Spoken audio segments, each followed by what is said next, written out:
Good afternoon. I am Mallence, and I come from the richest country in the world. It is located in the richest continent in the world, in the west of the richest continent. My country is called Sierra Leone. On the surface, we are blessed with infinite beauty and abundance of flora and fauna, producing the most exquisite harvest of coffee, cocoa, fruits, vegetables, and caoutchouc. You name it, we've got it. We also have diverse wildlife and vast marine resources, and waterfalls and rivers that run into the most beautiful beaches. The land is golden, literally, a true paradise, which of course is inhabited by the most beautiful souls.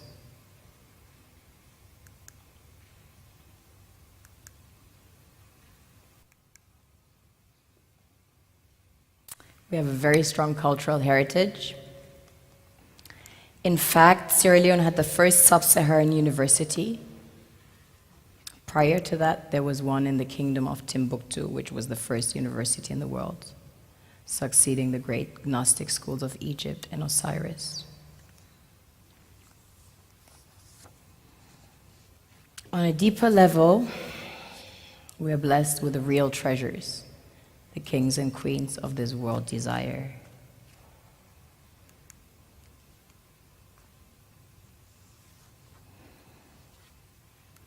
This was the largest alluvial diamond ever found. It weighs almost 1,000 carats, 969 to be precise.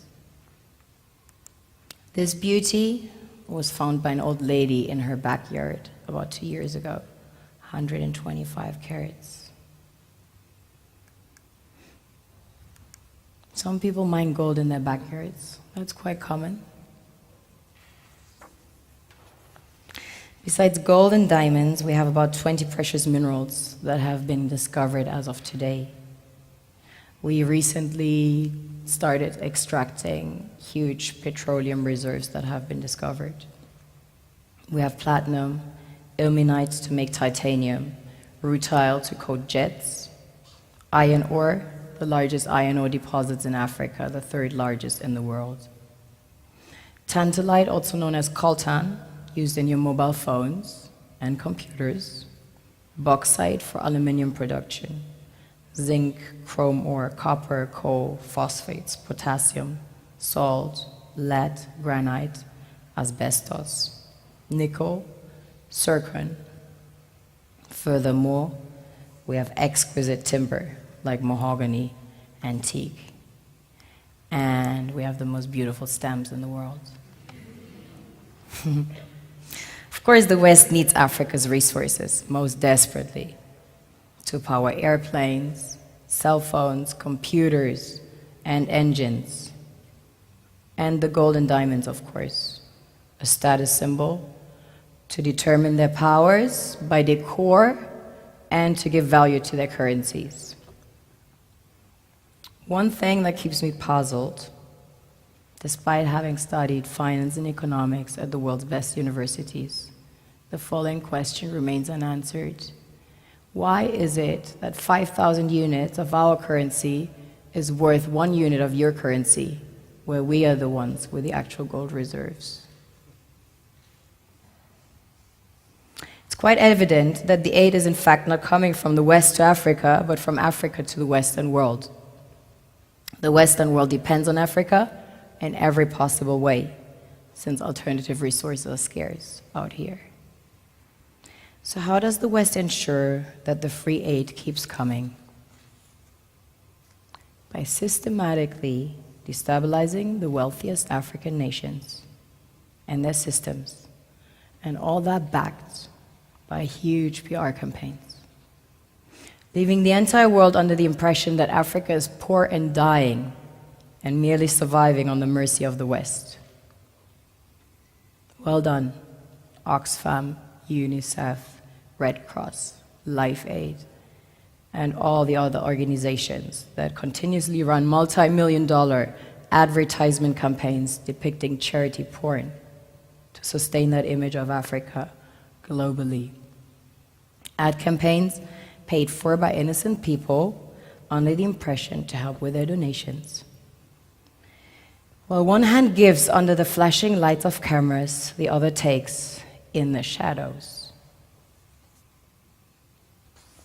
We all know the dollar is worthless, while the euro is merely charged with German intellect and technology, and maybe some Italian pasta. How can one expect donations from nations that have so little? It's super sweet of you to come with your colored paper in exchange for our gold and diamonds. But instead, you should come empty-handed, filled with integrity and honor. We want to share with you our wealth and invite you to share with us. The perception is that a healthy and striving Africa would not disperse its resources as freely and cheaply, which is logical. Of course, it would instead sell its resources at world market prices, which in turn would destabilize and weaken Western economies, established on the post-colonial free meal system. Last year, the IMF reports that 6 out of 10 of the world's fastest growing economies are in Africa, measured by their GDP growth. The French Treasury, for example, is receiving about $500 billion year in, year out, in foreign exchange reserves from African countries based on colonial debt they forced them to pay. Former French President Jacques Chirac stated in an interview recently that we have to be honest and acknowledge that a big part of the money in our banks comes precisely from the exploitation of the African continent. In 2008, he stated that without Africa, France will slide down in the rank of a third world power. This is what happens in the human world, the world we have created. Have you ever wondered how things work in nature?